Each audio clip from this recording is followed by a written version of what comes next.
Hello,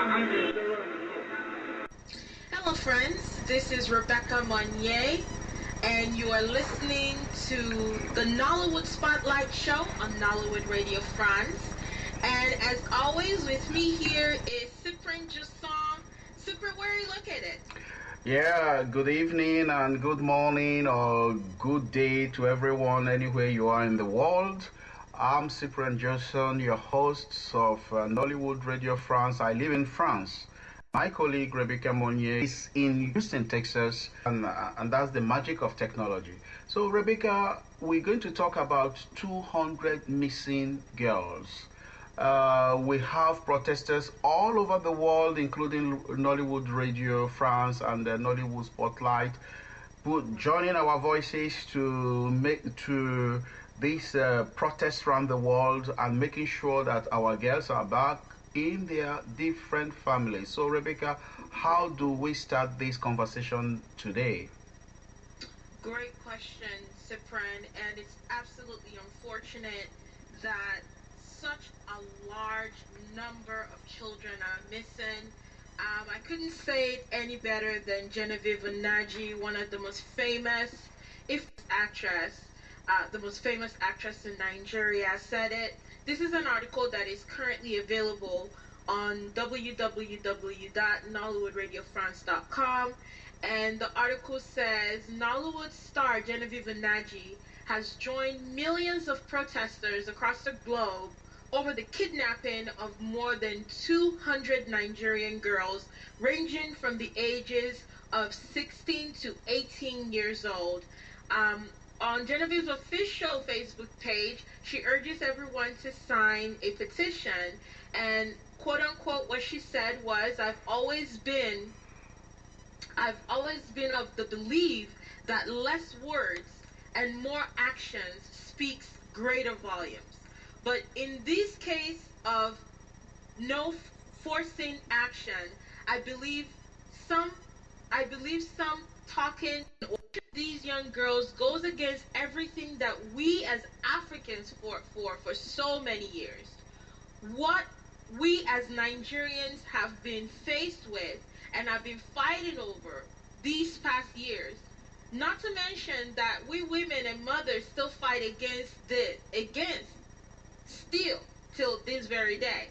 So what she's saying is that, it's very, very unfortunate that Nigerian people are still facing this type of situations where there is kidnapping, abduction, slavery, child bride, with complete disregard for human life, period, and it's just a major, major issue, and it's so awesome to see that Genevieve actually stood out and used her status as a celebrity to make people, to get the United States involved, get the United States to work with the Nigerian government to bring these young girls back home. So what do you think about this, Cyprian? The people who adopted these girls, 200 girls, are the Boko Haram sect or Boko Haram terrorists. Let's put it that way. So, right. Boko Haram. They're using their religion as a tool to really just enslave Africans in Nigeria. Yes. A lot, and from what I understand as well, a lot of these government officials also use Boko Haram as an avenue to oppress, to intimidate as well. But that's not the, I don't think that's the case in this situation. The whole world is coming together to make sure that these girls are released. But before this, before this conversation, you said something that's very important, is that there are no pictures of the girls. But how do we know them? At all. How do we know them? Now, if I should meet one of the girls, somewhere, or a Nigerian happens to see one of the girls in any of the villages where they've been taken to, how can you recognize them and report to the police? Exactly. There are names of all these girls out there, and no one knows these people. One of the information and one of the questions you asked me, Cyprian, off record was, where are they going to get this information from? These children were not taken from just any old public school. It is a private school. These kids were at the school when this abduction took. They weren't, from what I thought was maybe they were walking home, or they were sort of like in little clusters and little cliques, and they kind of just went out and picked them up. But the clear story is that vehicles drove into this school, number one. So nobody knows the license plate of the cars that went into the school to pick up the girls. It's pretty much what people are saying. Nobody can describe the car. Nobody saw the faces of the guy who picked the kids up, which I do not believe. I don't believe that. Nobody has any type of information about these Boko Haram guys who literally drove while school was in session to pick up 200 girls and drove out of the school, is what they're saying. Number two, there are no pictures in any article. Marriage or whatever will not be successful because someone is bound to recognize that. Yeah, I think, Rebecca, what we'll be talking about now will be we will go on the solution. That now people should give information if they can recognize the girls, because it's impossible to find them now because we don't have pictures. I think that's very, very important. Maybe the people on the ground, they have done it. I mean, the Nigerian government or the governor of the area should do as much as possible, should go to the parents of these girls and make sure that their pictures are scattered everywhere in the world, or Right. in Africa, from Nigeria to Chad to Cameroon to anywhere in all the states in Nigeria, so that somebody Right. who have seen them, because we're getting rumors that we're hearing that they've been married away, they've been sold, there are all types of stories, but nobody's sure. It's stories. Yeah, It's there are stories. all types And of let me tell stories. you why it's stories. 200 is a lot. It's Yeah, a very yeah, large mm, number. I highly doubt they've gone very far. I highly doubt that they can do so much. And that's Because why we need one, pictures. That's why we need pictures to That's identify why we them. need, exactly. To That is why identify we them. need the pictures. We can really limit Mm. how far these people can go. Yeah. If we have pictures of these young ladies that have been taken, we have the internet is one of the fastest ways Yeah. to spread information.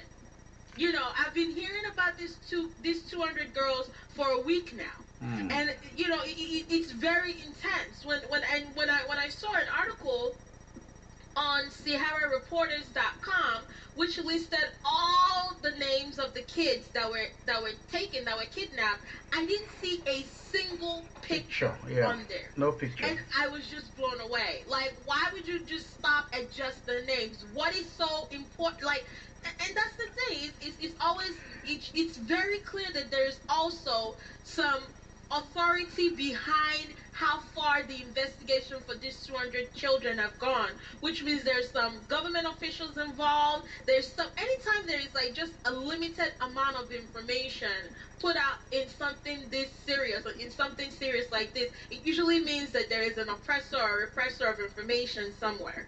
And these parents just have to fight for it. They just have to fight and get the pictures of those kids out there. You never know. They could be right down the street from your house, confined in a basement, confined in a house, where they're stuffing 200 kids who can't go out. Only God knows if they're eating. Only God knows if they've taken a shower. I mean, it's just so painful to see that the Nigerian government is incapable of bringing back 200. We're not talking about one. We're not talking about two. You're not going across the country to find one child. These are two. It's such a large number that it takes serious mobilization. Yeah. For you to move that larger, it's an organized crime. Yeah. It's so unfortunate, and you know what? It's just what it is. But I'm happy that there are some people who have gotten so upset, who have gotten so on their feet and are willing to do something about it. And it seems like since Nigerians or the Nigerian government cannot take care of something so minor like this, the U.S. government has decided to step in as well to do something about it. Because Africans are not only in Nigeria, there are Africans all over the world. And this is just a horrible message to put out there that children should be afraid, parents should be afraid to send their kids to school. I mean, what does this mean? What does this mean? This is just too far. This has gone too far. So basically, there is a petition out there now, correct, Cyprian? Yeah. And again, there are a lot of movements around the world protesting and making sure that the girls are back home because they need their parents, they need the real education. But now the question is, why should the girls be kidnapped? Now, why should they? What do they have to do with anything? Yes. But now I think they back to the principle and ideology of the Boko Haram sect. Because I think they are giving the interpretation of the Sharia law in the way they like. You see, so I don't want to go deeply into that law because I might get it wrong. But what I'm saying is, why oppressing women each time? Right. You see, it's what I don't understand. And then number two, young girls coming to pick up young girls. So I think it raises again, Rebecca, the problem of security in Nigeria. We will not say it enough. Now it raises the question again of the lives of Nigerians have no value at all for the fact that the government cannot, as of the moment, do anything or even give us a good picture of where these girls are today. You see, so this is a very dangerous situation, and it creates a lot of fear around people. You don't know who is who. You don't even know who is your neighbor because the Boko Haram is faceless. It's an invisible enemy, and it's very, very difficult to fight this enemy. So I think coming back to the girls, I think the most important thing is the girls should come back. It's a very big test for all Africans, for all Nigerians, not only that the girls should come back. I saw one slogan that says Nigeria should come back also. You see, to make sure that there is security in this country. So these girls, we have to pray for them. That's number one. And again, at times prayer might not be enough because we don't want to talk about consolation now. We want simply that the government should use all the power invested on them and bring back the girls because they are capable of doing it. They are, and that's the thing. You know, 200 people. For you, if you just look at it, Cyprian, if you had an event that had 200 people it's a lot. in it, it's a lot, and you have to move that 200 people from one location to another. It takes a lot of manpower. It takes a lot of planning. And again, Rebecca, there were no witnesses. Nobody. It's not possible. That is what I am saying, Cyprian. It is an organized crime. Yeah, it's organized. And what you see on the internet is you get one information, you don't get the other. No one has pictures of these girls that have been taken. No one saw the vehicle driving into the school to pick these girls. Who conveniently picked up 200 students. You have the British people coming to Nigeria to come and find children in your own forest that you grew up in. Yeah. You're having the British people coming to help you fight, and now we have a petition to get the United States of America involved. Americans who are on their own agenda, we're calling them now to leave what they're doing to come to Nigeria into our own land to find our own children. Can you imagine? Yeah, it's so embarrassing. It's horrible. Embarrassing. It's horrible. Yeah. Okay, Rebecca, how we're going to end up this conversation because we have been affected for almost 2 weeks now. Everybody around the world, if you have brother, you have sister, you have children, you would see how painful it is if one of your own is no more with you, and you are hearing that they have been kidnapped by a criminal sect. I think we are all human beings, and this is why Nollywood Radio France is talking about it, trying to create awareness, and Nollywood Spotlight NollywoodSpotlight.com, represented by my colleague Rebecca Monnier. We're talking about this issue because it's a world issue. It's something that we are all concerned as human beings, and with this program, Rebecca, I leave that slogan for you. It's right. What's the song? Bring our girls back. Yeah, bring our girls back. Yes. Right, and just to add a little bit on that, Cyprian, like I was explaining earlier during the show on NollywoodRadioFrance.com is an article put together on there which includes the entire article that I was reading earlier about Genevieve and Naji. On that article is an actual link that you can click on, which would take you to the United States White House website. It's petitions.whitehouse.gov, and on that petition it says, work with the UN and the Nigerian government to bring home the girls kidnapped by Boko Haram. On April 16, 2014, over 200 girls were kidnapped from their school in Nigeria by Boko Haram.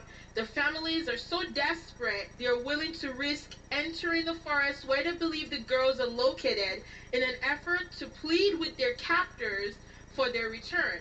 As Boko Haram has grown more bold in their attacks on students and other civilians, the Nigerian government and military have not been able to stop them.